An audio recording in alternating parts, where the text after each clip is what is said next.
Start. नमस्कार, मी विज्ञान माने. गेल्या 2 दिवसापासून एक निर्णय घ्यायचा होता.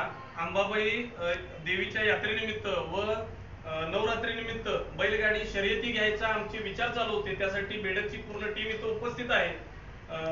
नारायणजी असतील, शरदजी असतील, पंत असतील, कलुदादा आहेत आणि सर्व टीम अमोलजी आहेत, शिवानंदजी आहेत. आमची 2 दिवसापासून ही चर्चा चालू होती आणि एक चांगली बातमी सर्व बैलगाडी शर्यत प्रेमी आणि रसिकांना असा आहे की पश्चिम महाराष्ट्रात ज्या पद्धतीने आपण बघतोय की बैलगाडी शर्यती मोठ्या प्रमाणात होतात, त्याच धर्तीवर मिरज पूर्व भागामध्ये अशाच पद्धतीनं मोठी शर्यत आपण या यात्रेनिमित्त भरवतोय. येणाऱ्या 7 दिवसामध्ये ही आपण शर्यती भरवणार आहोत. 2 दिवसामध्ये आपल्याला परमिशन्स आणि हे बक्षिसाचा जो स्वरूप आहे, जाहिरात आपल्याला सर्व बैलगाडी रसिकांना मिळून जाईल. तसंच पहिल्या नंबरचं जे बक्षीस आहे जे की आहे पिकअप गाडी, 2 नंबरचं जे बक्षीस आहे 2 बुलेट, 3 नंबरचं बक्षीस जे आहे ते 2 शाईन आहेत आणि 4 नंबरचं बक्षीस जे आहे स्प्लेंडर गाडी.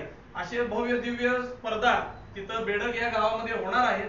त्यामुळं सर्वांनी त्याचा उत्स्फूर्ततेने आनंदाने लाभ घ्यावा ही त्यांना सर्वांना मी बैलगाडी रसिकांना विनंती करतो. जय हिंद, जय महाराष्ट्र.